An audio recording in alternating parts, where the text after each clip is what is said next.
ሰላም ጤና ይስጥልኝ ውድ ሀሲስ ስፖርት አድማጮች፣ በዛሬው ስፖርት መረጃችን አዳዲስ የዝውውር ዜናዎችን ጨምሮ አጫጭር ስፖርታዊ መረጃዎችን ይዤ ቀርቤያለሁ። በስፋት የማስደምጣችሁ ይሆናል። አብራችሁ ይቆዩ።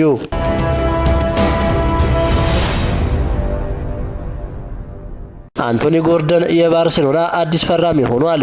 የካታሎኑ ግዙፍ ክለብ ባርሴሎና እንግሊዛዊውን የ25 ዓመት የክንፍ መስመር ተጫዋች አንቶኒ ጎርደንን ከኒውካስል ዩናይትድ በ80 ሚሊዮን ዩሮ በቋሚ ዝውውር በይፋ ማስፈረሙን አስታውቋል። ይህም የክረምቱን የዝውውር መስኮት በይፋ ለመክፈት የተደረገ የመጀመሪያው ትልቅና አስደናቂ ዝውውር ሲሆን እስከ 2031 ድረስ የሚቆይ የረጅም ጊዜ ኮንትራትም ተፈራርመዋል። ባየር ሙኒክና አርሰናል ተጫዋቹን ለማስፈረም ከፍተኛ ፍላጎት አሳይተው የነበረ ቢሆንም የባርሴሎና የበላይ አካላት ዝውውሩን በአስቸኳይ አጠናቀውታል። በአንፊልድ ያልተጠበቀ መብረቃዊ ውሳኔ ተሰምቷል።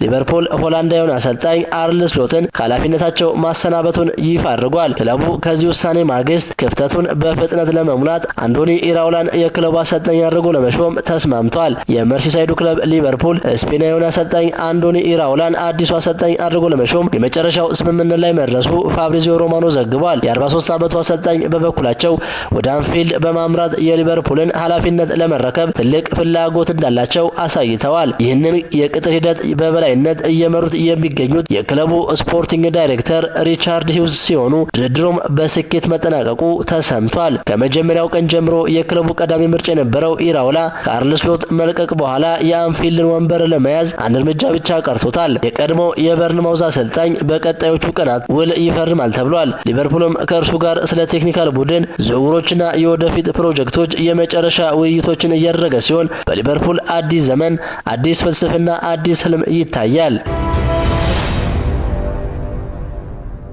ማንቸስተር ሲቲ የበርንማውዝን ድንቅ ኮከብ ኤሊ ጁኒየር ክሩፒን በክረምት የዝውውር መስኮት ወደ ኢትሃድ ለማምጣት የመጀመሪያ ደረጃ ንግግሮችን ማድረጉ ተዘግቧል። የ19 ዓመቱ ታዳጊ በፕሪሚየር ሊጉ የመጀመሪያ የውድድር ዓመቱ ባሳየው አስደናቂ ብቃት የበርካታ ታላላቅ ክለቦችን ቀልብ መሳብ ችሏል። በውድድር ዓመቱም በ33 የሊግ ጨዋታዎች 13 ግቦችን በማስቆጠር የክለቡ ከፍተኛ ግብ አስቆጣሪ በመሆን አጠናቋል። ክሩፒ በውድድር ዓመቱ የመጨረሻ 8 ጨዋታዎች ላይ 5 ወሳኝ ግቦችን በማስቆጠር በርንማውዝ በታሪኩ ለመጀመሪያ ጊዜ 6ኛ ደረጃን ይዞ እንዲያጠናቅቅና ለአውሮፓ ውድድር እንዲበቃ ትልቅ እገዛ አድርጓል።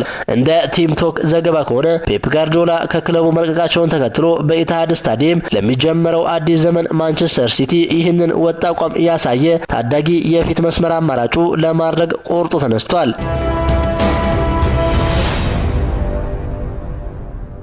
የኤደርሰን ወደ ኦልድ ትራፎርድ መምጣት ሙሉ በሙሉ ሲረጋገጥ ዩናይትድ ከተጫዋቹ ጥራት አንጻር በገበያው ላይ እጅግ ድንቅ የሆነ የገንዘብ ስምምነት ፈጽሟል። ይህ ዝውውር ለዩናይትድ ልዩ የሚያደርገው በአሰልጣኝነትም ሆነ በቴክኒካል ክፍሉ ውስጥ ትልቅ ሚና እያበረከተ የሚገኘው የአንጋፋው ማይክል ካሪክ የመጀመሪያው ይፋዊ ፊርማ መሆኑ ነው። ካሪክ የመሃል ሜዳውን ክፍል ለማጠናከር በትክክል የሚፈለገውን ተጫዋች አግኝቷል። የግዢ ዋጋ 38.8 ሚሊዮን ፓውንድ ሲሆን 35 ሚሊዮን ፓውንድ ቋሚ ክፍያና 3 ሚሊዮን ፓውንድ ደግሞ ከተጫዋቹ ብቃት ጋር የተያያዙ ማሟያዎች ያካተተ ነው።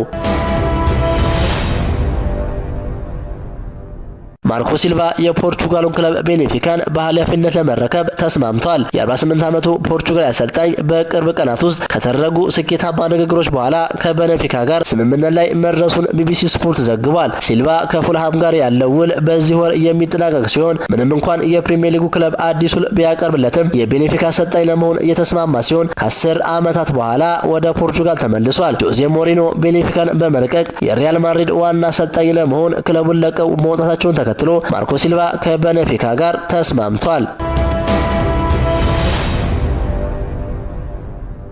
ክቡራን የሀሲስ ስፖርት አድማጮች የዛሬው የስፖርት መረጃችን ይህንን ይመስል ነበር። ሀሳባችሁን በኮሜንት አጋሩኝ። ለሌሎችም ድረስ ሸር አድርጉት። ቸር ተመኘን።